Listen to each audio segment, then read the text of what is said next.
Public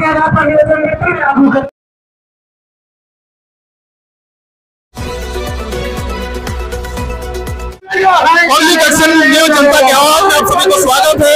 अभी हम छतरपुर में है और छतरपुर में 7:40 का जबरदस्त रूप से विरोध हो रहा है। हम लोग देख रहे हैं कि यहाँ बहुत जबरदस्त, कम से कम हजारों की संख्या में युवा तादाद है और हम लोग बात करेंगे 7:40 का विरोध इसलिए किया जा रहा है। देख रहे हैं कि यहाँ भीड़ बहुत जबरदस्त है और जिस हिसाब से 7:40 किया जा रहा है और 7:40 नहीं चले नारा लगाया जा रहा है और इसमें हेमंत सोरेन का साओ, यानी कि हेमंत सोरेन को लेटा दिया गया है, उनका साओ ये किया जा रहा है। तो हम लोग देख रहे हैं ये हेमंत सोरेन का साओ, ये देख सकते हैं आप लोग हेमंत सोरेन का साओ। अभी हम लोग छतरपुर में अभी ओवरब्रिज चढ़ रहे हैं और यहाँ पे हम लोग बसील अमरूम से बात करेंगे। ये 7:40 इस प्रकार से हम लोग विरोध कर रहे हैं।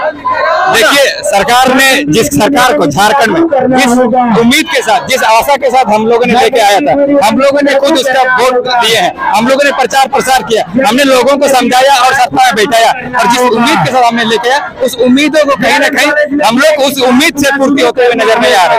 और जिस हिसाब से हम लोगों ने 1932 कल्याण का आधार स्थानीय नीति को लेकर हमने आंदोलन किया इस क्षेत्र में और इसके बाद सरकार पर दबाव बनने के कारण सरकार इसके बाद अनंत प्रण में क्या करती है कि 1932 कल्याण लागू के आधार जो नीति है उसको आगे बढ़ाने की कोशिश करती है। लेकिन अब जब उसके राज्यपाल रिटर्न कर देती है तो रिटर्न करने के बाद दोबारा उसको भेजना चाहिए था, लेकिन सरकार ने उसको दोबारा भेजा नहीं, जिसके कारण जिस हिसाब से देखा जाता है माननीय मुख्यमंत्री हेमंत सोरेन जी आदिवासी है और देखा जाए तो आदिवासी मूलवासियों की सरकार है ना। क्या इसे ये सरकार और पहले सरकार में जिस हिसाब से रोजगार देने का बात किया था ये पूरा नहीं कर पाया? नहीं, आप देखिए, सरकार ने कहा था, सत्ता में आने से पहले कहा था कि हमने 5 लाख नौकरियां देंगे, 5 लाख नौकरियां तो दे नहीं पाई। इसके बाद अगर सरकार 5 लाख नौकरियों में से अगर रोजगार नहीं दे पाती तो सरकारी भत्ता भी आ रहे बेरोजगारी भत्ता देंगे, लेकिन सरकार वो भी नहीं कर पाई, एक भी नौकरी नहीं दे पाई सरकार आज तक। क्योंकि इसका कारण यह है कि उन्होंने स्थानीय नीति तय नहीं किया, नियोजन नीति तय नहीं किया और स्थानीय नीति और नियोजन नीति तय किए बिना ही सरकार 7:40 क्या है, थोड़ा सा जनता को बता दीजिए।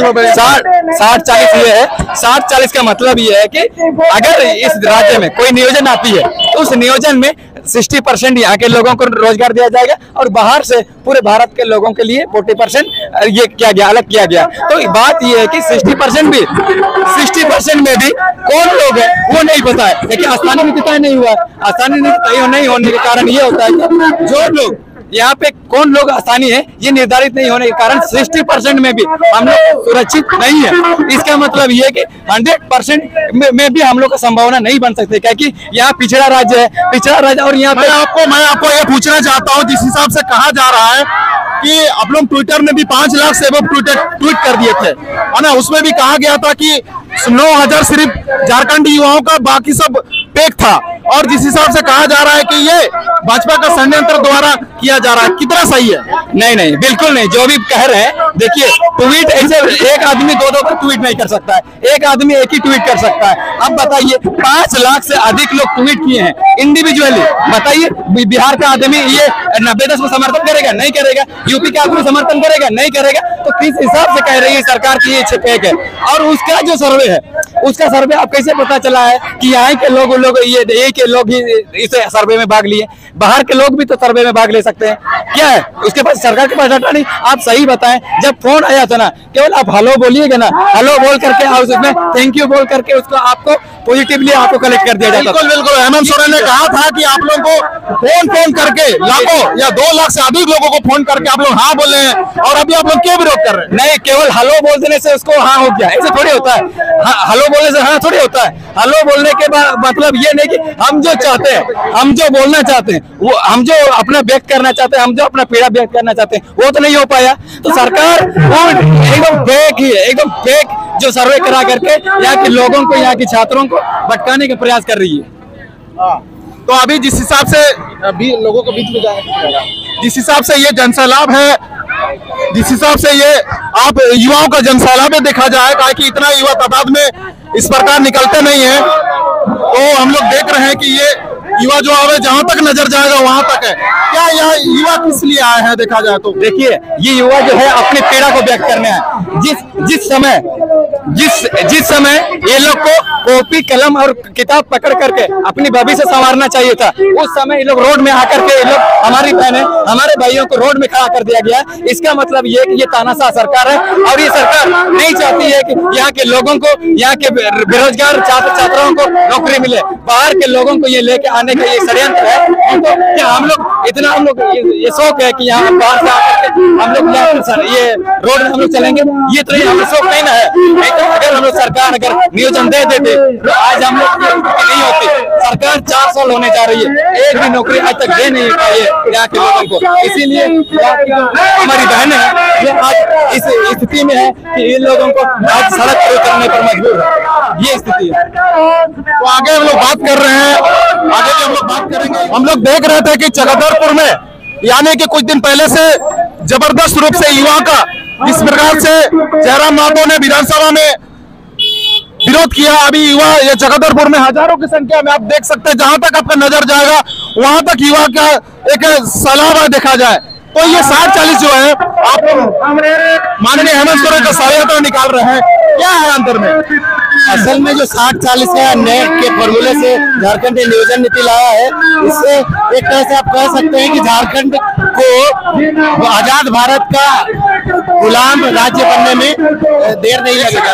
तो हम लोग देख रहे हैं कि आगे जो हम लोग देख रहे हैं तो अभी विरोध किस प्रकार का रहेगा? 90-10 क्या है?